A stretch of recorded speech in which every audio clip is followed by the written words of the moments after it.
तो उस समय 1965 में जब वो शहीद हुए और अमेरिका का दिया हुआ पेटेंट रैंक को तोड़ा था, तो ये कहा गया था कि ये पेटेंट रैंक को कोई तोड़ नहीं सकता है। दावा था अमेरिका का, बिल्कुल। हाँ, दावा था। और इस पेटेंट रैंक को मेरे ग्रैंडफादर ने एक नहीं 8 रैंक को तोड़ के ये साबित कर दिया कि मुसलमान देश के लिए अपनी आन बान शान सारे चीज़ निछावर कर सकते हैं। तो देखिए, लगातार आप हमारे चैनल पर महाराष्ट्र, वेस्ट बंगाल, तेलंगाना, बिहार, तमाम राज्यों की पिछले 3 महीने से लगातार लोकसभा चुनाव की कवरेजेस देख रहे हैं। आपका बहुत बहुत शुक्रिया इतना प्यार देने का, एक वीडियो को शेयर करने का। इस तमाम जर्नी को लेकर पहुंचा हूं मैं अब हरियाणा में, और हरियाणा में भी एक मुख्य ज़िले में इस टाइम मौजूद हूं, पानीपत में। पानीपत एक ऐतिहासिक जगह है। इस ऐतिहासिक जगह से एक ऐतिहासिक शख्सियत को हमने आज अपने साथ जोड़ा है। उनके साथ मैं एक और कैमरा पर्सन से कहूँगा कि ज़रा घुमाएं तमाम जो मेहमान इस वक्त हमारे साथ हैं। एक और अहम शख्सियत इस वक्त जो हमारे कैमरे के सामने है, यहाँ के एक वरिष्ठ पत्रकार, उनसे भी आपको रूबरू कराएंगे। और आज का इंटरव्यू बहुत दिलचस्प होने वाला है, बहुत मज़ेदार होने वाला है। तो बातचीत शुरू करते हैं। और मैं आपको बता दूं कि एक और ख़ास मेहमान जो उत्तर प्रदेश देवबंद से चलकर जो है हमारी इस जर्नी में हमारे साथ आए हैं, उनसे भी आपको रूबरू कराएंगे। लेकिन सबसे पहले सबसे अहम शख्सियत की तरफ आपको रुख करते हैं। बहुत बहुत खैर मकदम है आपका। डॉक्टर साहब कैसे हैं? मैं ठीक हूँ, अल्लाह का करम है। फुरकान भाई, मुझे इस बात का बहुत मैं शुक्रगुजार आपका हूँ कि आप मुझसे बात कर रहे हैं, और मेरे ग्रैंडफादर का नाम भी आप हर जगह लेते हैं। जी जी। आपको मालूम ही है कि शहीद वीर अब्दुल हमीद का मैं ग्रैंडसन हूँ। मेरा नाम डॉक्टर जावेद है, मैं किडनी हॉस्पिटल पानीपत में डॉक्टर हूँ। चलिए डॉक्टर साहब, बहुत बहुत शुक्रिया अपना इंट्रोडक्शन कराने में। तो जैसे कि मैंने आपको बताया कि बहुत कम लोगों को पता है कि इस वक्त हमारे कैमरे के सामने वीर अब्दुल हमीद के सगे पोते मौजूद हैं, जिन्होंने पाकिस्तान के नापाक इरादों को नस्तो नाबूद किया था 8 patent tank, American 8 patent tank तोड़कर। तो उनके इस वक्त पोते हमारे सामने मौजूद हैं, उनसे बातचीत करेंगे। तो सर, मेरा पहला और एक अहम सवाल, अगर हम बाबा भीमराव अम्बेडकर साहब की बात करें, जिन्होंने संविधान को जो है, संविधान जैसी जो एक नायाब किताब को बनाकर पूरे देश को जो है सिस्टम दिया, अगर हम बात करें आपके दादा साहब की, तो उन्होंने, मैं समझता हूँ कि हिंदुस्तान का ही नहीं पूरे वर्ल्ड के अंदर जो है वो हिंदुस्तान का नाम जो है वो रोशन किया। एक बड़ा, और शहीद हो गए, जान की परवाह ना करते हुए उन्होंने एक बड़ा काम किया। तो ऐसे में ऐसा होता है कि अगर किसी का बाप दादा सांसद या अगर विधायक भी हो जाता ना, तो वह एंड तक पार्षद का तो चुनाव लड़ने की कोशिश करता ही करता है। और आपने इतने बड़े नाम को हासिल करने के बाद भी गुमनामी की ज़िंदगी गुजार रखी है, ऐसा क्यों? ये बड़ा सवाल है। देखिए, राजनीति, आजकल की जो राजनीति हो रही है वो राजनीति नहीं हो रही है, बल्कि एक दूसरे के यूपर ब्लेम करके और गंदी बातों को उजागर करते हैं। आप फॉर एग्जांपल देख लीजिए, गांधी परिवार ने हमारे देश के लिए क्या नहीं किया है। यूनिवर्सिटी बनाया, रेलवे बनाया, अस्पताल बनाया, एम्स बनाया, वेल बनाया, सारा चीज़ कांग्रेस की देन है। आज उनके ऊपर भी तोहमत लगाया जा रहा है कि आज सोनिया गांधी के ऊपर, मैं नाम नहीं लेना चाहता हूं, लेकिन सारे लोग जानते हैं कि उनको विधवा कहा गया है। राजीव गांधी का ये गलत है। वो राजीव गांधी देश के लिए शहीद हो चुके हैं, और उनके परिवार पे इस तरह की टिप्पणी करना गलत है। और उसी तरह टिप्पणी मुसलमानों के ऊपर भी हो रही है। लगातार बड़े लीडरों को टारगेट किया जा रहा है, और मैं नहीं चाहता हूँ कि मेरे ग्रैंडफादर का नाम भी लोग गलत तरीके से इस्तेमाल करें और तरह तरह के ब्लेम लगाएं, क्योंकि वो शहीद थे। उन्होंने देश के लिए अपनी जान को निछावर कर दिया। क्योंकि उस समय 1965 में जब वो शहीद हुए और अमेरिका का दिया हुआ पेटेंट रैंक को तोड़ा था, तो ये कहा गया था कि ये पेटेंट रैंक को कोई तोड़ नहीं सकता है। दावा था अमेरिका का, बिल्कुल। हाँ, दावा था। और इस पेटेंट रैंक को मेरे ग्रैंडफादर ने एक नहीं 8 रैंक को तोड़ के ये साबित कर दिया कि मुसलमान देश के लिए अपनी आन बान शान सारे चीज़ निछावर कर सकते हैं। और आपने देखा होगा कि सन 1947 में हमारा देश जब आज़ाद हुआ तो सबसे अधिक शहादत मुसलमानों ने ही दी। आज मुसलमानों को ही मिटाया जा रहा है, ये गलत है। हमारे देश के सारे लोग, चाहे हिंदू हो, मुस्लिम हो, सिख हो, ईसाई हो, सब आपस में भाई हैं। सब लोग मिलजुल के रहना रहना चाहते हैं। लेकिन ये पॉलिटिशियन हमें एक साथ रहने देना नहीं चाहते हैं। ये बहुत हमारे देश के लिए दुर्भाग्य का कारण है। आपके 2 मिनट के लिए बात रोकूंगा। देखिए, मैं आपको बता दूं कि डॉक्टर जावेद साहब जो है एक यहाँ पर जॉब करते हैं, कैन यू बिलीव इट, एक छोटी सी जॉब करते हैं, डॉक्टरी का पेशा करते हैं और उस डॉक्टरी के पेशे के अंदर अपने परिवार को पाल रहे हैं, पोस रहे हैं। एक सेमिनार में मुझे जब मालूम पड़ा, जब इनको गेस्ट बुलाया गया अब से तकरीबन 6-7 साल पहले, तब से मैं कहीं ना कहीं इनके पीछे पड़ा हुआ हूँ और लगातार जो है कोशिश करता रहता हूँ कि कहीं ना कहीं इन जैसी शख्सियतों की वजह से ये कुर्बानियाँ हम भूलें नहीं, याद रखें। तो दूसरी एक और अहम शख्सियत से बातचीत करेंगे। बहुत बहुत खैर मकदम है सर आपका, अपना पूरा परिचय बताएं हमारे नए व्यूअर्स को। मैं अनिल वर्मा और मुझे पत्रकारिता में करीब 35 वर्ष का जो है वो अच्छा अनुभव। चलिए, मेरे लिए जो है आपसे सवाल पूछना सूरज को दिया दिखाने जैसी बात होगी, बहुत छोटा सा पत्रकार हूँ। चलिए, बहुत बहुत धन्यवाद कि आपने हमें वक्त दिया, समय दिया वर्मा जी। मेरा पहला और अहम सवाल, क्या देखते हैं आप पत्रकार, क्योंकि एक पत्रकार मैं समझता हूँ कि शायद पत्रकारिता का ऐसा शोबा है जो हर तरह की चीज़ों का एनालिसिस करता है, एब्जॉर्व करता है कि किस क्षेत्र के अंदर क्या हो रहा है, किस समुदाय के अंदर क्या हो रहा है, किस जाति के अंदर क्या हो रहा है, IAS अधिकारी क्या कर रहे हैं, ऊपर कौन सा कमान किसके हाथ में, ED किसके हाथ में, तमाम चीज़ें। अगर मैं बात करूँगा तो सवाल बहुत लंबा हो जाएगा। मेरा एक छोटा सा सवाल है, क्या महसूस हो रहा है कि पिछले 14 सालों में, 15 सालों में, 20 सालों में क्या परिवर्तन आया है, क्या गिरावट, कैसा अकेले में बैठ के कैसा महसूस होता है सब चीज़ सोच के? देखिए इरफान जी, फुरकान नाम है मेरा। फुरकान साहब जी, पहले तो मैं आपका धन्यवाद करता हूँ, आपके चैनल का भी धन्यवाद करता हूँ कि आपने जो है मुझे वो ऐसी शख्सियत से जो है मिलाया कि जिनको हम कभी बचपन में जी जी किताबों में पढ़ते थे, हमारे चैप्टर में था एक हमारी किताब में वीर अब्दुल हमीद साहब का जो है ये चैप्टर था। अच्छा, तो हम पढ़ते थे तो कैसे जो है वो अमेरिका के पैटर्न टैंक को वीर अब्दुल हमीद ने जो है वो ध्वस्त किया।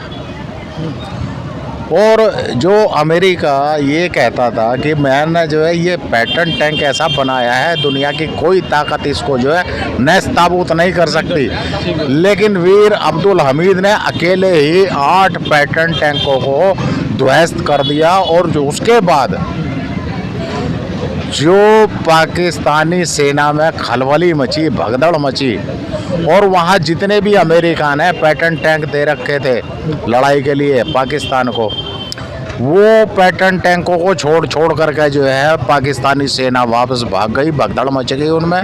और उन सारे जितने भी पैटर्न टैंक थे उनको सबको भारतीय सेना ने वहाँ से उठा करके लेकर के आई और अमेरिका को और पाकिस्तान को ये दिखाने के लिए कि तुम्हारा ये पैटर्न टैंक जो है हमारे कुछ नहीं है।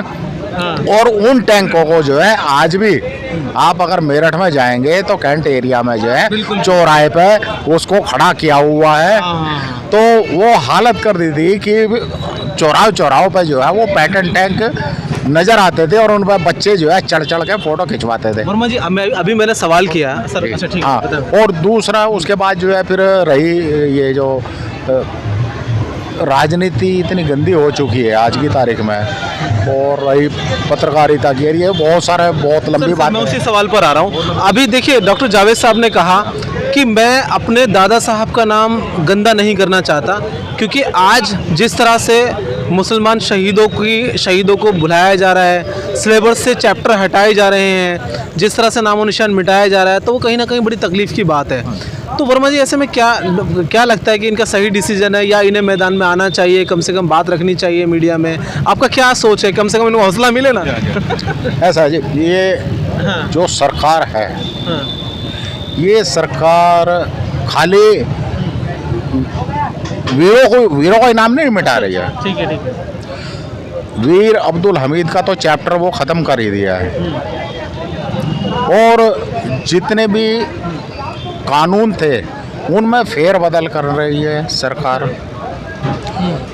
जो MSP को लेके कुछ ना कुछ बिल लाते हैं तो फिर उस किसानों से वापस आना पड़ता है, तमाम चीज़ें हो रही हैं, और आपका हरियाणा तो कुर्बानी में आगे रहा है। तो ये सरकार जो है नहीं चाहती, ये सिर्फ सरकार जो है वो अपनी भलाई के लिए काम करती है, जनता से कोई वो नहीं है। एक डिक्टेटरशिप जो है वो यहाँ का जो एक राजा कह लो, अच्छा, बिल्कुल तानाशाही पे उतर चुके हैं। बस वो पूरी तानाशाही पे जी वो उतर चुके अच्छा, हैं। आपने देखा कि दिल्ली के अंदर अरविंद केजरीवाल को जो है जिस तरह से मतलब एससी ने भी कहा कि बिना किसी पुख्ता सबूत के ऐसे चुनाव के वक्त पर जो है उनको भेजना जेल, तो ये क्या क्या लग रहा है, क्या सारी चीज़ें? ये सब अब एक ही थैली के चट्टे बट्टे हो चुके हैं। केजरीवाल को भी जो है जमानत मिल चुकी है, वरना तो जितने भी एजेंसियां हैं या डिपार्टमेंट हैं जो भी, वो सब अपने मतलब आपका तात्पर्य है कि एक न्यायपालिका को छोड़कर तमाम जितनी भी एजेंसियां सरकारी वो कहीं ना कहीं एक तरफा लहर में बहती हुई बस नजर आ बस बस वो सब एक ही मुट्ठी में आ चुकी है, और जैसे वो एक ही शख्स जी, है। बिल्कुल मैं आपकी भावनाओं को समझ रहा हूँ। अच्छा, वापस आएंगे डॉक्टर साहब आपकी तरफ। तो डॉक्टर साहब, अगर यही बात आपके दादाजी सोचते कि यार मैं अपनी जान बचा लूँ और पेटेंट टैंकों का सामना ना करूँ, तो शायद हम हज़ारों सैनिकों को खो चुके होते हैं। वही सवाल मेरा आपसे, आप वही खून आपकी रगों में दौड़ रहा है, तो ऐसे हालातों में आपको नहीं लगता कि आपको अपने दादाजी जैसा हौसला दिखाना चाहिए, आगे आना चाहिए? क्या कहना चाहेंगे? या बिल्कुल जब ऐसा लगेगा कि सर पर चीज़ें आने लगी तब आगे आओगे? नहीं, देखिए, मेरे ग्रैंडफादर के नाम के आगे वीर लगा है। वीर उन्हीं के नाम के आगे लगता है जो अद्भुत काम करते हैं। और मुसलमान तो कभी देश के साथ गद्दारी नहीं कर सकता, न किया है न करेगा। और मैं उस खून से हूँ, चाहे कोई भी कुछ भी उंगली उठाए, लेकिन जब देश की इज्जत की बात आएगी तो मैं भी अपने देश के लिए कुर्बान हो जाऊंगा। ये मेरा वादा है आप लोगों से और पूरे देश से। और वीर अब्दुल हमीद साहब, अगर जैसा भी माहौल होता लेकिन देश के ऊपर कोई आँच आती तो जो कारनामा किए हैं इससे भी बढ़ चढ़ के करते और करके जा चुके हैं। बिल्कुल जा चुके हैं। चलिए, बहुत बहुत खैर मकदम है आपका शहनाज भाई। एक और सीनियर वरिष्ठ पत्रकार हमारे साथ हैं। क्या पश्चिम उत्तर प्रदेश के चुनाव लगभग हो चुके हैं आपके यहाँ, और अभी 3 चरण और बाकी हैं, 7 चरणों में चुनाव हैं, तो अभी तक का माहौल कैसा लग रहा है और आगे आने वाला माहौल कैसा लग रहा है? क्या हालात आपने देखे वो ज़रा बताएं हमारे व्यूअर्स को। आपका और आपके चैनल का मैं बहुत बहुत शुक्रिया अदा करता हूं। और ये हमारी खुशकिस्मती है कि आज हम वीर अब्दुल हमीद साहब के पोते जनाब डॉक्टर जावेद साहब के साथ बैठने का मौका मिला। रही बात चुनाव की, चुनाव में तो इस बार 20% जो कट्टर धार्मिक हिंदू थे वो भी सोचने के लिए मजबूर हो गए। अच्छा जी हाँ, और उन्होंने भी गठबंधन को वोट दिया है। अच्छा जनाब, और लोगों को लग रहा है कि इस बार वोटों से अगर गिनती हुई और वोटों से अगर चुनाव हुए और उस शासन प्रशासन ने दबाव में काम ना किया तो गठबंधन ही जीतेगा। अच्छा, बिल्कुल आपको ऐसा लग रहा है? जी, चलिए ठीक है। हमारा आखिरी और अहम सवाल, जावेद साहब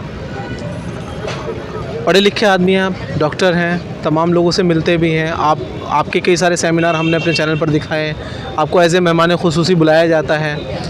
अभी देश के हालात जिस तरह से हैं, आप क्या, क्योंकि आपकी अपील कहीं ना कहीं अभी भी जो बचे हुए 3 चरण हैं उस पर काफ़ी काम कर सकती है, तो हमारे लाखों करोड़ों व्यूअर्स को क्या आप जो है वो अपील करना चाहेंगे? देखिए, सबसे पहले हमारे देशवासियों को मैं यही संदेश देना चाहता हूँ कि नेता चुनिए तो पढ़ा लिखा चुनिए, ताकि वो आपके बारे में सोच सके।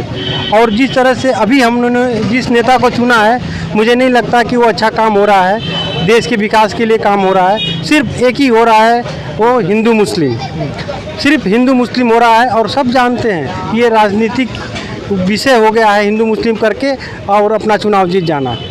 और लोग सच बताएं तो लोगों का रुझान गठबंधन की ही तरफ है, लेकिन लोगों का डर है कि ईवीएम कहीं फिर से गड़बड़ न करके फिर इसी सरकार को फिर बहुमत न दे दे। और हो रहा है, आप देखिए, बटन किसी पे दबाया जा रहा है, वोट कहीं और जा रहा है। अच्छा, और लोग शिकायतें आई हैं? बिल्कुल, मीडिया में आके लोग अपनी बातों को रख रहे हैं कि मैंने साइकिल पे बटन दबाया और कमल पे वोट जा रहा है। और आप कई जगह पे देखे होंगे कि लोग कैमरा बंद करके 45 मिनट तक कैमरा बंद करके रख रहे हैं। इसका क्या मतलब है? जहाँ ईवीएम सुरक्षित मानी जा रही है वहाँ का कैमरा बंद होने का मतलब क्या है?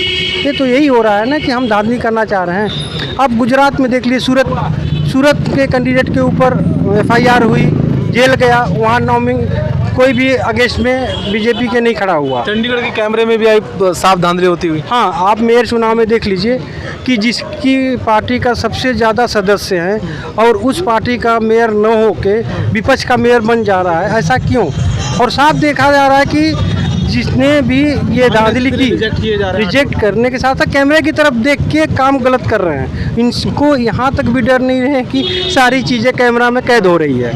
अच्छा, तो क्या संदेश देना चाहेंगे? संदेश ये देना चाहते हैं कि आप लोग देश को अगर आगे लेके जाना चाहते हैं, देश को सुरक्षित हाथों में रखना चाहते हैं, तो अच्छे ढंग से यानी अपने आपने कहीं ना कहीं हाथ का प्रचार कर ही दिया कि सुरक्षित हाथों में अगर देखना चाहते हैं तुम्हें। हाँ, देखिए, कोई बात बोलना चाहिए तो निडर होकर बोलना चाहिए। मैं चाहता भी हूँ कि राहुल गांधी इस देश के प्रधानमंत्री बने, क्योंकि उनकी सोच, उनको आपस में जोड़ने की भावना, ये सबसे ज़्यादा देखने को मिली है। आज लोग प्यार मोहब्बत से जुड़ते जा रहे हैं। उन्होंने ये बात साबित कर दिया है कि छूत नहीं है, एक अछूत को भी अपने पे उसका के साथ चलने का काम किया। और बड़ा संदेश है। बहुत बहुत धन्यवाद आपका।